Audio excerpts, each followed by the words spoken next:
Uma mulher descobre com horror que, a cada estação diferente que passa, ela se depara com a mesma velha senhora. Mesmo com o trem em alta velocidade, a velha continua aparecendo do lado de fora da janela. A velha parecia fazer gestos de aviso para ela. Amy não conseguia ver direito o que era, então deu alguns passos à frente.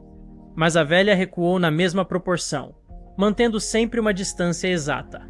Longe demais para ver o rosto, longe demais para ouvir a voz. Amy ficou irritada, achando que a velha estava tirando sarro dela. Virou as costas e foi embora. Mas ao olhar para trás, viu que a velha estava a seguindo. E não importava o quão rápido Amy corresse, a velha sempre a alcançava. Nesse momento, uma senhora que saía para uma caminhada na montanha passou por ali.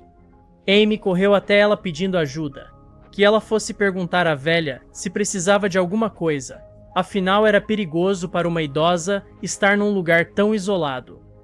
A mulher, muito prestativa, concordou na hora, mas ao chegar perto da velha e conversar com ela, ficou com o rosto tomado de terror. Olhou para Amy e saiu correndo aos gritos. Amy entrou em pânico e correu na direção contrária até chegar a uma cidade próxima. Ao olhar para trás, a velha ainda a seguia. Ela se escondeu numa pousada cheia de pessoas, sentindo um alívio temporário, e contou o ocorrido a todos ali, perguntando se alguém conhecia aquela estranha velha. O dono da pousada olhou lá fora e disse que não a conhecia, mas que, pela idade, ela provavelmente não tinha mais intenções.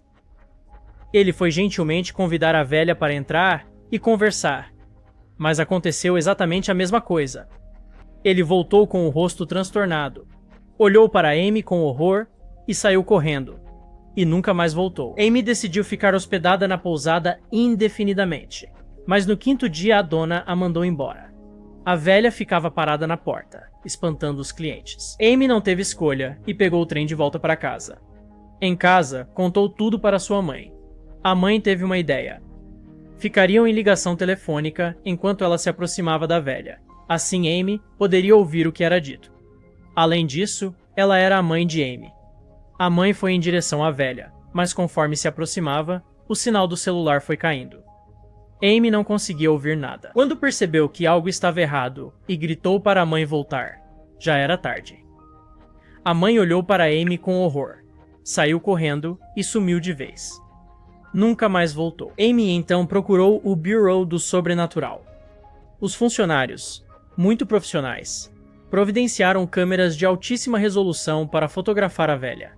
Mas todas as fotos saíam borradas, sem importar a distância. Após cálculos precisos, descobriram que a velha sempre mantinha exatamente 73 jardas de distância de Amy, cerca de 66,7 metros, exatamente o limite em que rostos não são visíveis e vozes não são audíveis. Decidiram então enviar centenas de soldados de forças especiais para cercar a velha e levá-la embora sem deixá-la falar.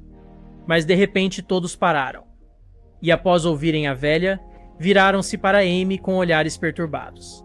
Até o funcionário com protetores auriculares ficou pálido e deu ordem de retirada, abandonando Amy completamente. Sem mais opções, Amy resolveu simplesmente ignorar a velha e viver sua vida normalmente.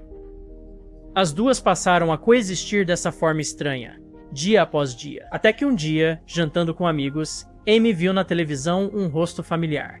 Um homem chamado Laote concorrendo à presidência.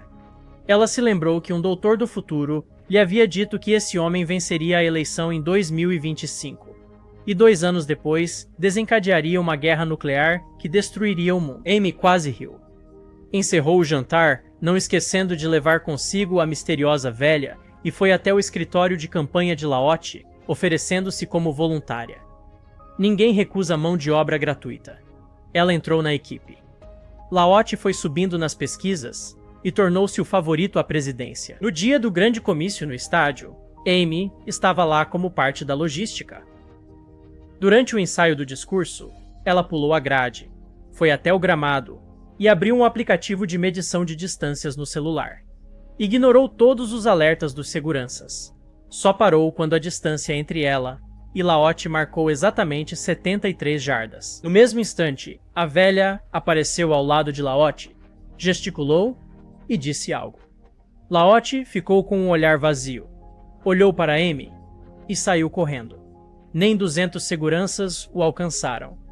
Na frente de todos os jornalistas, Laote anunciou que se retirava indefinidamente da corrida presidencial e desapareceu da vida pública para sempre. Amy havia salvado o mundo usando apenas seu raciocínio e o superpoder misterioso da velha. 40 anos se passaram. Amy tornou-se uma vovó de cabelos brancos, à beira da morte. Ninguém sabia que ela havia salvo o mundo. Mas no momento em que estava prestes a partir, algo surpreendente aconteceu. A velha quebrou a barreira das 73 jardas e começou a se aproximar devagar. No exato instante em que a velha estava prestes a virar o rosto, a mente de Amy reviveu em flashes todos aqueles anos vividos. No segundo seguinte, Amy se viu num campo aberto. Ao olhar à frente, a mulher ao longe era ela mesma quando jovem. Só então Amy entendeu. A misteriosa velha, que a seguiu a vida toda, era ela mesma do futuro. E agora, ela havia adquirido o superpoder de fazer as pessoas fugirem, e havia passado a vida toda tentando chamar a atenção de sua versão mais jovem, porque só assim poderiam juntas completar esse loop fechado de salvar o mundo.